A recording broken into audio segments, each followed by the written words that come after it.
ആചാര്യ ചാണക്യൻ പറയുന്നു, ഒരു സ്ത്രീക്ക് എന്തൊക്കെ വേണം 9 പ്രധാന ഗുണങ്ങൾ എന്നുള്ളത് അർത്ഥശാസ്ത്രത്തിലും നീതിശാസ്ത്രത്തിലും അദ്ദേഹം വ്യക്തമായി പറയുന്നുണ്ട് കേട്ടോ. ഒരു വൃക്ഷം അതിൻ്റെ വേരുകൾക്ക് ക്ഷമയുണ്ടെങ്കിൽ മാത്രമേ നല്ല ഫലങ്ങൾ നൽകൂ എന്നാണ് അദ്ദേഹം പറയുന്നത്. അതുപോലെ തന്നെയാണ് ഒരു മനുഷ്യ ജീവിതവും. ക്ഷമയുണ്ടെങ്കിൽ മാത്രമേ അവന് വിജയമുണ്ടാവൂ. ഒരു സ്ത്രീക്ക് ഏറ്റവും പ്രധാനപ്പെട്ട ഗുണങ്ങളിൽ ഒന്ന് ക്ഷമ തന്നെയാണ്. ജീവിതത്തിൽ നേരിടേണ്ടി വരുന്ന പ്രതിസന്ധികളെയും വെല്ലുവിളികളെയും ക്ഷമയോടെയും ശാന്തതയോടെയും നേരിടാനുള്ള കഴിവ് അവളെ അസാധാരണമാം വിധം ശക്തയാക്കുന്നു. കുടുംബജീവിതത്തിലും വ്യക്തിബന്ധങ്ങളിലായാലും സാമൂഹിക ജീവിതത്തിലായാലും ക്ഷമയും സഹനശക്തിയും സ്ത്രീക്ക് മുന്നോട്ടു പോകാനുള്ള അചഞ്ചലമായ ഊർജ്ജം നൽകുന്നു. മഹാഭാരതത്തിലെ ദ്രൗപദിയുടെ ജീവിതം തന്നെയാണ് കേട്ടോ ഇതിന് ഉത്തമമായ ഉദാഹരണം. രണ്ടാമതായി നമുക്ക് വേണ്ടത് ധർമ്മബോധമാണ് കേട്ടോ. ധർമ്മബോധം എന്ന് പറഞ്ഞാൽ ചാണക്യൻ പറയുന്നത് ധർമ്മമാണ് മനുഷ്യനെ നയിക്കുന്നത് എന്നാണ്. ധർമ്മം കൈവെടിഞ്ഞവന് നാശമാണ് ഫലം എന്നാണ് അദ്ദേഹം പറയുന്നത്. ധർമ്മം ഒരു മനുഷ്യന്റെ ആത്മാവിന്റെ പ്രകാശമാണ്. ഒരു സ്ത്രീക്ക് ധർമ്മബോധം അത്യാവശ്യമാണ്. ശരിയും തെറ്റും തിരിച്ചറിയാനുള്ള കഴിവും നീതിയുടെയും സത്യസന്ധതയോടെയും പെരുമാറാനുള്ള മനസ്സും ഉണ്ടായിരിക്കണം. ഇത് അവളുടെ തീരുമാനങ്ങളെയും പ്രവൃത്തികളെയും ധാർമ്മികമായ സ്വാധീനിക്കുന്നു. ധർമ്മത്തിൽ അധിഷ്ഠിതമായ ഒരു കുടുംബജീവിതം നയിക്കുന്ന സ്ത്രീ കുടുംബത്തിനും സമൂഹത്തിനും ഒരുപോലെ മാതൃകയാകുന്നു എന്നാണ് അദ്ദേഹം പറയുന്നത്. അതിന് ഉത്തമമായ ഉദാഹരണം രാമായണത്തിലെ സീതാദേവിയുടെ ജീവിതം തന്നെയാണ്.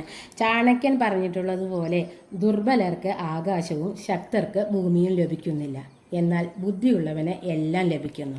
അത് തന്നെയാണ് നമ്മളുടെ സീതാദേവിയുടെ ജീവിതം ഇവിടെ കാണിക്കുന്നത്. ധർമ്മോ രക്ഷതി രക്ഷിതഃ. ധർമ്മത്തെ രക്ഷിക്കുന്നവനെ ധർമ്മം രക്ഷിക്കുമെന്നാണ് പറയുന്നത്. ധർമ്മം ഒരു വ്യക്തിയുടെയും സമൂഹത്തിൻ്റെയും നിലനിൽപ്പിന് അനിവാര്യമാണ്. മൂന്നാമതായി നമ്മൾ വീഡിയോ പറയാൻ പോകുന്നത് വിനയമാണ്. ചാണക്യൻ പറയുന്നു, അറിവുള്ളവൻ വിനയമുള്ളവനായിരിക്കും, എന്നാൽ വിവരമില്ലാത്തവൻ അഹങ്കാരിയായിരിക്കും എന്നാണ് ചാണക്യൻ ഇവിടെ അദ്ദേഹത്തിൻ്റെ നീതിശാസ്ത്രത്തിലും അർത്ഥശാസ്ത്രത്തിലും ഒരുപോലെ പറയുന്നത്. വിനയമാണ് ജ്ഞാനത്തിൻ്റെ പരമമായ രൂപം എന്നാണ് അദ്ദേഹം പറയുന്നത്. വിനയം ഒരു സ്ത്രീയുടെ ഏറ്റവും വലിയ സൗന്ദര്യമാണ്. താൻ എത്ര വലിയ നിലയിലാണെങ്കിലും എത്ര അറിവുണ്ടെങ്കിലും മറ്റുള്ളവരെ ബഹുമാനിക്കാനും എളിമയോടെ പെരുമാറാനുമുള്ള ഒരു കഴിവ് ഒരു സ്ത്രീയെ എല്ലാവരും സ്നേഹിക്കാനും ബഹുമാനിക്കാനും കാരണമാകുന്നു. അഹങ്കാരം ഒരു വ്യക്തിയെ തളർത്തുകയും ഒറ്റപ്പെടുത്തുകയും ചെയ്യുന്നു. ജ്ഞാനമുള്ളവർക്ക് മാത്രമേ വിനയം ഉണ്ടാകാൻ സാധിക്കൂ എന്നാണ് അദ്ദേഹം പറയുന്നത്. കാരണം അവർക്ക് തങ്ങളുടെ അറിവിൻ്റെ പരിമിതികളെക്കുറിച്ച് ബോധ്യമുണ്ട്.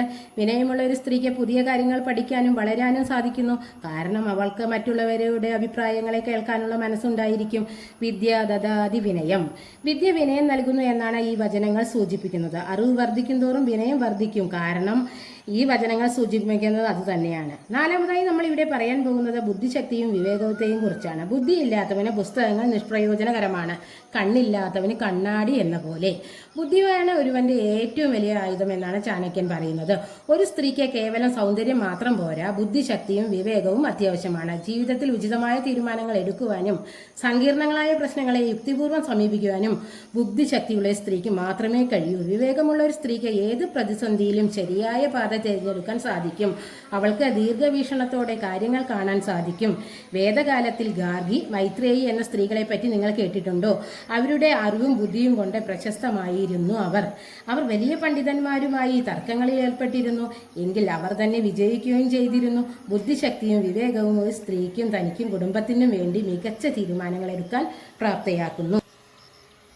നഹി ജ്ഞാനേന സദൃശം പവിത്രമിഹ വിദ്യതേ. ഭഗവത്ഗീത പറയുന്നു, ജ്ഞാനത്തിന് തുല്യമായ മറ്റൊന്നും ഇല്ല ഈ ലോകത്തെന്ന്. ബുദ്ധിയുടെ പ്രാധാന്യം ഇവിടെ എടുത്തു കാണിക്കുന്നു. അഞ്ചാമതായി നമ്മൾ ഇവിടെ പറയുന്നത് സത്യസന്ധതയും വിശ്വസ്തതയും. ചാണക്യൻ പറയുന്നു, സത്യം പറയുന്നവന് ഭയമില്ല. സത്യം സൂര്യനെ പോലെയാണ്, അത് ഏതു കാലത്തും പ്രകാശിക്കും. സത്യസന്ധതയും വിശ്വസ്തതയും ഒരു കുടുംബജീവിതത്തിന് അടിസ്ഥാനമാണ്. ഒരു സ്ത്രീക്ക് സത്യസന്ധതയും വിശ്വസ്തതയും ഉണ്ടായിരിക്കണം. അത് കുടുംബ ബന്ധങ്ങളിലായാലും സുഹൃത്ത് ബന്ധങ്ങളിലായാലും വ്യക്തിപരമായ ഇടപാടുകളിലായാലും നുണകൾക്ക് അധികകാലം നിലനിൽപ്പില്ല. അവ ഒരു ബന്ധത്തെ തകർക്കാൻ മാത്രമേ സഹായിക്കൂ. വിശ്വസ്തയായ ഒരു സ്ത്രീ കുടുംബത്തിനും ഭർത്താവിനും സമൂഹത്തിനും ഒരുപോലെ ശക്തിയാണ്. രാമായണത്തിലെ താര, മണ്ഡോദരി എന്ന സ്ത്രീകളെക്കുറിച്ച് നിങ്ങൾ കേട്ടിട്ടുണ്ടോ? ഈ കഥാപാത്രങ്ങൾ അവരുടെ വിശ്വസ്തതയുടെയും ധാർമ്മികതയുടെയും പേരിൽ അറിയപ്പെടുന്നു. ഒരു സ്ത്രീയുടെ വിശ്വസ്തത അവളുടെ ബന്ധങ്ങൾക്ക് അടിത്തറയിടുന്നു. അത് വിശ്വാസവും ആത്മാർത്ഥതയും വളർത്തുന്നു. ഉപനിഷത്തിൽ പറയുന്നത് ഇപ്രകാരമാണ്: സത്യം വദ ധർമ്മം ചര. സത്യം പറയുക, ധർമ്മം ആചരിക്കുക. ഇത് സത്യസന്ധതയുടെയും ധാർമ്മികതയുടെയും പ്രാധാന്യം ഊന്നിപ്പറയുന്നു. ആറാമതായി നമ്മളിവിടെ പറയാൻ പോകുന്നത് ലാളിത്യത്തെ കുറിച്ചാണ്. ചാണക്യൻ പറയുന്നു, സൗന്ദര്യം ഒരു നിമിഷത്തെ പ്രകാശമാണ്, എന്നാൽ ലാളിത്യം എന്നും നിലനിൽക്കുന്ന പ്രകാശമാണ്. ലാളിത്യം ആത്മാവിൻ്റെ പ്രതിഫലനമാണ്. ലാളിത്യം ഒരു സ്ത്രീയുടെ ആന്തരിക സൗന്ദര്യത്തെ പ്രതിഫലിപ്പിക്കുന്നു. ആർഭാടങ്ങളില്ലാതെ ലളിതമായ ജീവിതം നയിക്കാനുള്ള കഴിവ് ഇത് അവൾക്ക് മാനസികമായ സമാധാനവും സംതൃപ്തിയും നൽകുന്നു. ബാഹ്യ സൗന്ദര്യത്തെക്കാൾ ഉപരി ആന്തരിക സൗന്ദര്യമാണ് പ്രധാനമർഹിക്കുന്നതെന്ന സന്ദേശമാണ് ലാളിത്യം പറയുന്നത്. ഇനി ഏഴാമതായി നമ്മൾ ഇവിടെ പറയാൻ പോകുന്നത് ദയയും സ്നേഹവുമാണ്. മാതൃത്വത്തിൻ്റെ അടിസ്ഥാനം തന്നെ ദയയും സ്നേഹവുമാണ്. ഒരു സ്ത്രീയുടെ സ്നേഹത്തിന് ഒരു കുടുംബത്തിനെ ഒരുമിച്ച് നിർത്താനുള്ള ശക്തിയുണ്ട്. അവളുടെ ദയ നിറഞ്ഞ വാക്കുകൾക്കും പ്രവൃത്തികൾക്കും മറ്റുള്ളവരുടെ ജീവിതത്തിൽ വലിയ മാറ്റങ്ങൾ വരുത്തുവാൻ സാധിക്കും. ദയയും സ്നേഹവും ഒരു സമൂഹത്തിൻ്റെ നിലനിൽപ്പിന് അത്യാവശ്യമാണ്. ലോക സമസ്ത സുഖിനോത്ഭവന്തു എന്ന പ്രധാന ദയയുടെയും സ്നേഹത്തിൻ്റെയും ഒരുമയുടെയും പ്രാധാന്യം എടുത്തു കാണിക്കുന്നു. എട്ടാമത്തെ ഗുണം എന്ന് പറയുന്നത് സംയമനമാണ്. ഇന്ദ്രിയങ്ങളെ നിയന്ത്രിക്കാൻ കഴിവുള്ളവനാണ് യഥാർത്ഥ വിജയി. സ്വയം നിയന്ത്രിക്കാത്തവന് ഒരിക്കലും വിജയിക്കാൻ കഴിയില്ല. ആചാര്യ ചാണക്യൻ പറയുന്നത് ഒരു സ്ത്രീക്ക് സംയമനം അത്യാവശ്യമാണെന്നാണ്. വികാരങ്ങളെയും ആഗ്രഹങ്ങളെയും നിയന്ത്രിക്കാൻ സാധിക്കുന്നവൾക്ക് തെറ്റായ തീരുമാനങ്ങൾ എടുക്കാൻ പറ്റില്ല. അവൾക്ക് ശരിയുടെ വഴിയിലൂടെ മാത്രമേ സഞ്ചരിക്കാൻ പറ്റൂ. അങ്ങനെ അവൾ ജീവിതകാലം മുഴുവൻ വിജയിച്ചു കൊണ്ടേയിരിക്കും. ദേഷ്യം, അസൂയ, ആഗ്രഹം, ഭയം എന്നീ വികാരങ്ങൾ നിയന്ത്രിക്കാൻ കഴിവുള്ള ഒരു സ്ത്രീക്ക് ലോകത്തെയും നിയന്ത്രിക്കാൻ കഴിയുമെന്നാണ് കഠോപനിഷത്തിൽ ഇപ്രകാരം പറയുന്നു. ആത്മാനം പശ്യേത്. സ്വയം അറിയുക. ആത്മനിയന്ത്രണം ആത്മജ്ഞാനത്തിലേക്കുള്ള ചുവടുവയ്പ്പാണ്. ഒമ്പതാമത്തെ കാര്യം ശുചിത്വവും ക്രമബോധവും. ശുചിത്വവും ആരോഗ്യവും അടിസ്ഥാനമാണ് ഒരു സ്ത്രീക്ക്. ഒരു വൃത്തിയുള്ള ചുറ്റുപാടിൽ നിന്ന് ഒരു വൃത്തിയുള്ള മനസ്സുണ്ടാവും.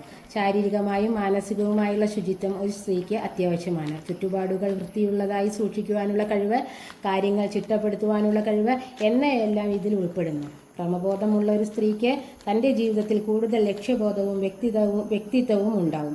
ഇത് കുടുംബത്തിലും ജോലിസ്ഥലത്തും ഒരുപോലെ പ്രതിഫലിക്കും.